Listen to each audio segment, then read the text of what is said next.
ചൂടായി ചൂടായി.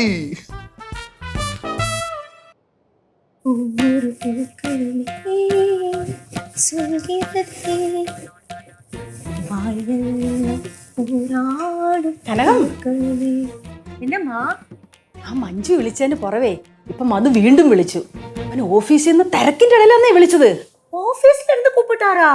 വിളിച്ചപ്പോഴോ ഭവാനി വല്യമ്മേന്ന് തികച്ചു വിളിക്കുന്നില്ല അവന്. അവർക്ക് എങ്ങനെയെങ്കിലും ഇപ്പൊ ഇതൊന്ന് പറഞ്ഞുറപ്പിക്കണം.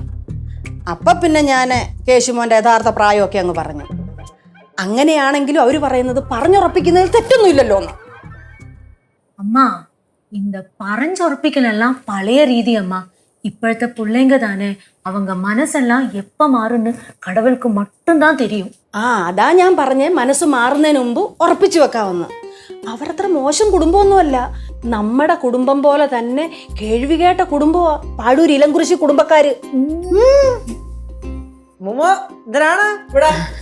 டேய் மதுச்சேட்டா ஆபீஸ்ல இருந்து கூப்பிட்டாராம்.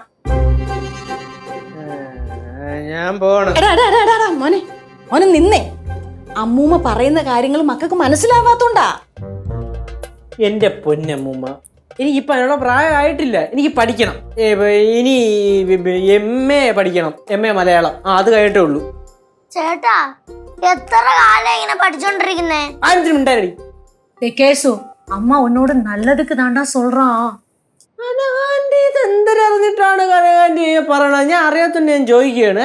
മക്കളെ, അമ്മൂമ്മ എന്ത് പറഞ്ഞാലും ശരി തന്നെ. മിനിമം ഒരു 5 വർഷമായാലും കഴിയാതെ ഇതിനെ കുറിച്ച് ആലോചിക്കുക വേണ്ട. മതി മതി, 5 വർഷം കഴിഞ്ഞ് ആലോചിച്ചാ മതി. ഇപ്പം നമ്മളൊന്ന് പറഞ്ഞു വെക്കുന്നു. ഒരു 2 വർഷം കഴിയുന്നതിന് ശേഷം നമ്മൾ നിശ്ചയമായിട്ട് നടത്തുന്നു. പിന്നെ മോന്റെ പഠിത്തമൊക്കെ കഴിഞ്ഞ് ജോലിയൊക്കെ കിട്ടി മോന്റെ സൗകര്യം അനുസരിച്ച് പതുക്കെ നടത്തിയാ മതി. ഞാൻ ഇവിടെ നിന്നാലും ഞാൻ പറഞ്ഞു. ഈ കൊച്ചിനോട് എന്താ പറഞ്ഞാ മനസ്സിലാവാത്തേ? அதான் எனக்கும் புரிய மாட்டேங்குறதம்மா.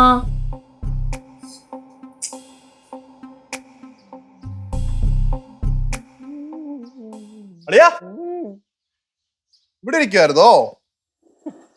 അല്ല, അകത്തിരിക്കാൻ പറ്റുന്നില്ലല്ലോ എന്റെ പൊന്നളയാ. അപ്പോഴത്തേനെ അമ്മൂമ്മയുടെ മധുവിന്റെ മോളെ കൊണ്ട് വരൂല്ലേ? അമ്മൂമ്മയുടെ ഒക്കെ ആഗ്രഹം എന്ന് പറഞ്ഞു കഴിഞ്ഞാൽ അമ്മൂമ്മക്ക് നിന്നെ പറ്റിയുള്ള ആശങ്കയാടാ. അവർക്കൊക്കെ നിന്നെ പറ്റി ഭയങ്കര പ്രതീക്ഷയുണ്ട്. ഈ അമ്മൂമ്മയുടെ ആശങ്കയും പ്രതീക്ഷയൊക്കെ കാരണമേ വിട്ടുപോകുന്നത് നമ്മളെ പോലുള്ളവരാണ്. എന്തിനാണ് പറഞ്ഞു പറഞ്ഞത്? അല്ല, ഞാനിപ്പോ പുറത്തുനിന്ന് പെണ്ണ് കെട്ടി ഇങ്ങോട്ട് വന്നു കയറിയതാണല്ലോ. അതുപോലെ നീ ഒരാളെ കെട്ടിക്കൊണ്ട് വന്നിട്ട് ആ പെണ്ണ് ഇവിടെ കിടന്ന് അനുഭവിക്കുന്ന ഓർത്ത് ആലോചിച്ച് പോയതാ. അളയോ, നമ്മുടെ കുടുംബമേ അത്ര മോശം കുടുംബമൊന്നുമല്ല. നമ്മുടെ കുടുംബത്തിലോട്ട് വന്ന് കേറണമെങ്കിൽ പ്രത്യേകത ഒരു ഭാഗ്യം ചെയ്യണം. അതെ അതെ. പിന്നെ നിന്റെ അമ്മായച്ഛൻ ഇവിടെ ഫുഡ് കോർപ്പറേഷൻ ഓഫ് ഇന്ത്യയിലാ വർക്ക് ചെയ്യുന്നത് അല്ലേ, കളമശ്ശേരിയില്? 2 ദിവസം കഴിഞ്ഞ് ഇങ്ങോട്ട് വരുന്നുണ്ട്. നിനക്ക് പിന്നെ വേറെ പണിയൊന്നുമില്ലല്ലോ, ഇവിടെ തന്നെ കാണുമല്ലോ. അതുപോലെ നിനക്കിനി ഭാവിയിൽ ജോലിയൊന്നും കിട്ടിയില്ല എങ്കിലും നിനക്ക് അമ്മായച്ഛനെ ശമ്പളം വെച്ച് ജീവിക്കാം. മാത്രമല്ല പെൺവീട്ടുകാർക്ക് സ്വത്ത് കിടക്കുമല്ലേ. അല്ലേ അളയോ, പെണ്ണ് വീട്ടിലെ സ്വത്ത് കൊണ്ടോണ്ട് പോയി കെട്ടുന്നതാണെന്നല്ലോ നമ്മള് കേട്ടാ. ഒന്നാമതേ ഞാൻ ഡൗറിക്ക് എതിരാണ്. എടാ അത് പിന്നെ ഞാനും അങ്ങനെ തന്നെയല്ലടാ. പിന്നെ നീ നാളെ കാലത്ത് ഒരു ഗതിയും പിടിച്ചില്ല എങ്കിൽ പിടിച്ചു നിൽക്കാനുള്ള കച്ചിത്തരുമ്പോ ഞാൻ അത്ര ഉദ്ദേശിച്ചുള്ളൂ.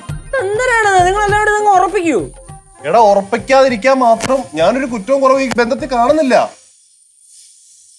എന്നാലും ഞാനിതല്ല ആലോചിക്കുന്നേ. യൂണിവേഴ്സിറ്റി എക്സാമിന് 2nd റാങ്ക് കിട്ടിയെന്നും പറഞ്ഞിട്ട് കല്യാണം ആലോചിച്ച് ഇങ്ങോട്ടൊക്കെ വരുമോ? നിനക്ക് ഇത്ര ഡിമാൻഡോടെ? ഞാൻ വെല്ലം വിളിച്ചാൽ പറയാൻ കേട്ടല്ലേ. എന്തൊക്കെ പറഞ്ഞു കഴിഞ്ഞാലും നിന്റെ അമ്മായിയച്ഛൻ 2 ദിവസം കഴിഞ്ഞിട്ട് ഇങ്ങോട്ട് വരുന്നുണ്ട്.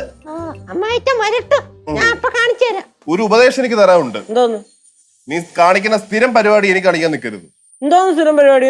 ഇക്കരെ നിൽക്കുമ്പോ അക്കരെ പച്ച, ആ പരിപാടി ഇനി വേണ്ട.